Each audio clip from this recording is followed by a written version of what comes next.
Francisco keeps Aiyuk. Why do you feel that way?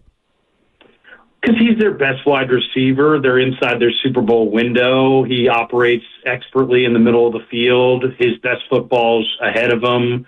They've gone through there's growing pains, as we all know, with many young receivers. They've gone through that with him, and now they're ready to get his best football. And to me, it would be unfortunate to see him walk.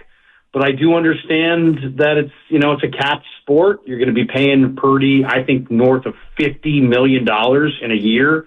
And they're a run-first team, So I'm not sure if it really makes sense to pay him and Debo.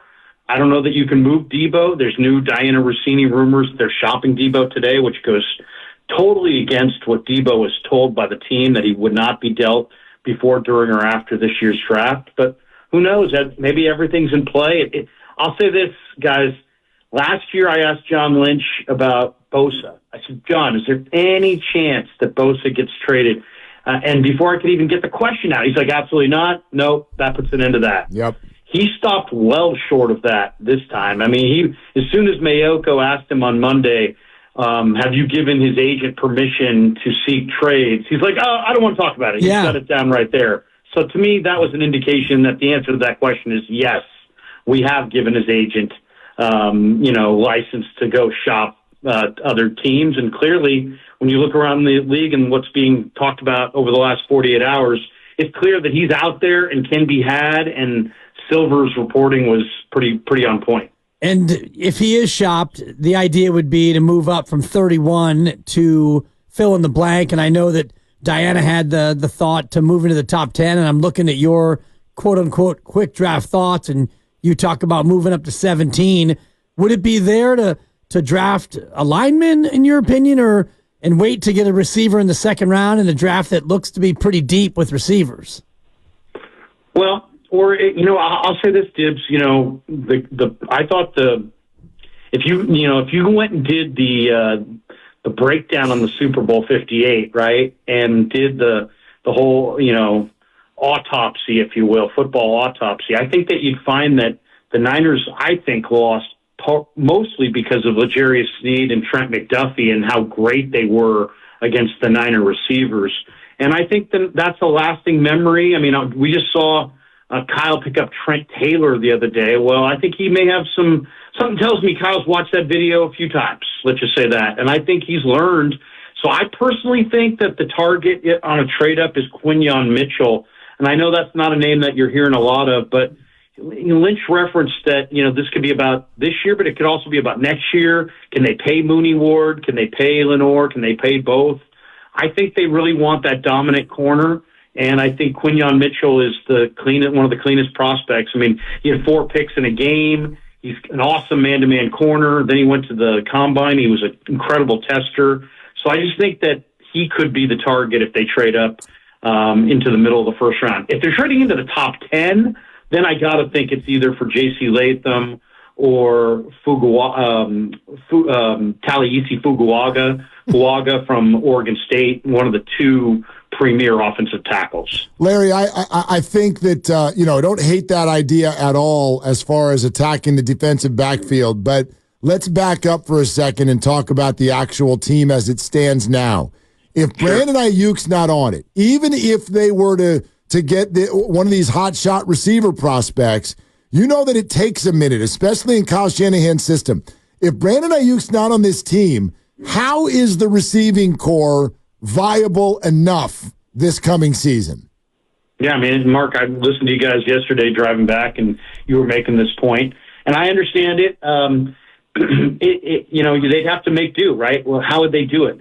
They would still have Debo. They would still have Jennings. Tyler Boyd is still out there in free agency. There are a couple of really polished receivers that could help them in this draft, including Ladd McConkey, who could be their pick at 31. He could be their pick if they trade down from 31 with the Commanders into the high second round.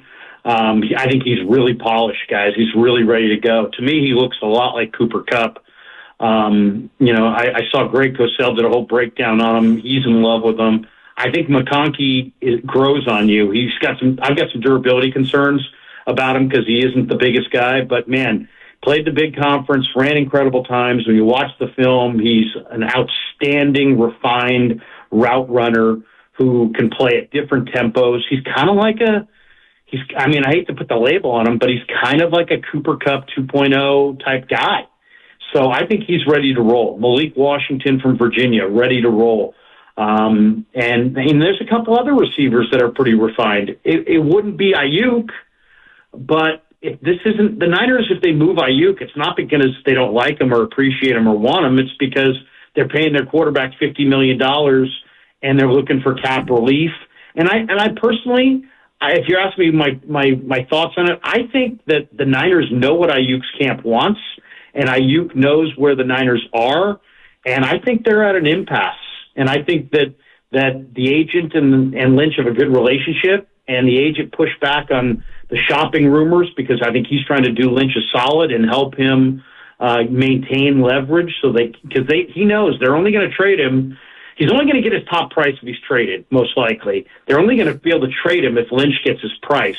So it makes sense that the agent and Lynch would work into cahoots to try to make it seem like the Niners have total leverage here when do they? It sounds like he's far outpriced himself from their budget, from afar looking at it. And you look at the other big contracts that are bound to come up with Jefferson and also with CeeDee Lamb, and if his contract comes after those, his price might go up, even though he's not as good as those two guys. The top of the market being higher than what it is now might affect what price he's asking for, what price they're willing to pay. If this does go down, Larry, would you expect it to have to happen today as far as the Niners then either moving up in the first round by trading Brandon Aiyuk or getting an additional first-round pick? Do you think that after Thursday in the opening round, can Niner fans breathe easy, or could this be a day two deal as well? Well, there's Dibs. It's always possible it could be a day two deal, but I still think we would probably, I think there's a very good chance 49ers make no picks tonight, that they get to 31. There are teams that might want to trade up for Penix or Nix if they're still on the board. There's also a hot report today that the Commanders badly want one of the top tackles to pair with most likely Jaden Daniels, who I think they'll take it too. And the Niners would be a prime category or a prime target to trade up into the back of the first round. Could that trade be grown to include players and picks? The Commanders have a bevy of picks inside the top 100, and I think they've got 5 inside the top 50. If they traded 36 and 40 and something in the third round, and players. You got to remember it's a new regime there, so could be some high picks from previous regimes, guys like Emmanuel Forbes and Jahan Dotson that maybe the last regime liked, but maybe Adam Peters and the new regime aren't as wed to. So that happens a lot. Could you see a deal involving them? Could the Niners throw Ambry Thomas to them in that deal? Could Aiyuk be in that deal? So I think there's a possibility of a bonanza trade, I think, between the Niners and Commanders at the end of the first round tonight. And then as far as tomorrow, I think once the first round goes, I don't see the Niners trading Aiyuk for second-round picks, but, it really depends what kind of number he wants. Let's just say this. If they kept him and made him sit there, he could walk at the end of the year, they'd get a compensatory third-round pick.